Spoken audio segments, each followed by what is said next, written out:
The government is reporting that the death toll from Hurricane Melissa continues to climb, with 45 deaths now confirmed and several others under investigation. The Jamaica Public Service, JPS, is also reporting that power has been restored to over 300,000 customers, with more Jamaicans to receive electricity over the next 2 weeks. Now, those and other issues were discussed at the latest press briefing at Jamaica House this morning. Kalisha Williams has our story. A moment of silence at Tuesday's special press briefing at Jamaica House. It comes as the death toll rises to 45 in the aftermath of Hurricane Melissa. Information Minister Dr. Dana Morris-Dixon told the country that 9 other deaths are also under investigation. Hanover, 2. Westmoreland, 15. St. James, 6. Trelawney, 2. St. Anne, 1, Portland, 1, St. Elizabeth, 18. So that's a total confirmed of 45.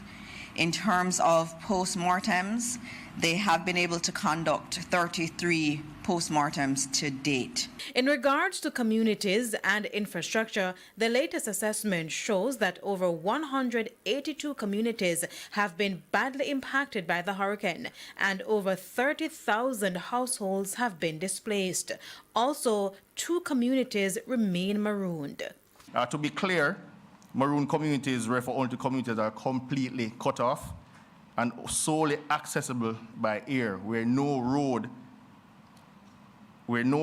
be it double or single access, is available. These communities can only be reached by air.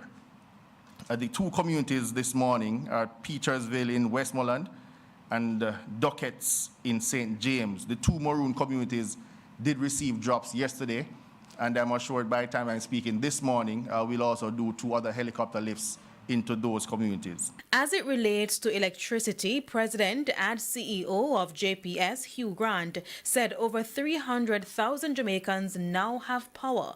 The list include the Sangster International Airport, the Montego Bay Hip Strip, and parts of St. Elizabeth. As for the other communities outside the hard-hit areas, within the next 2 weeks, power will be in Hanover and Westmoreland. I heard Minister Mackenzie refer to what he's seen in Falmouth and Trelawney. Minister Mackenzie, this week, power will be in Trelawney. We will have power in Falmouth Town, Falmouth Hospital, and also the pier. Telecommunications Minister Darryl Vaz also indicated that work is being done to boost connectivity, along with setting up more Starlink stations. Bethel Town and White House in Westmoreland, Huntley in Manchester, and Lucy in Hanover have public Wi-Fi access. Work is ongoing today in Petersfield, and by the end of the week, additional installations will be completed in Malvern, Silo, Hopewell, Darlington, Grange Hill, Montpelier. The mobile Wi-Fi unit will be in Lacovia, St. Elizabeth today, November the 11th. There are also plans to set up temporary housing solutions for people who have been displaced after the storm within the next 30 days, but assessments are still being done. In the meantime, local government Minister Desmond McKenzie also reacted to allegations of sexual assault at shelters. Following detailed investigation in this room last week, the question was asked of the Prime Minister.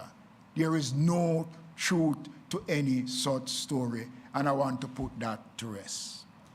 Kalisha Williams, TVJ News.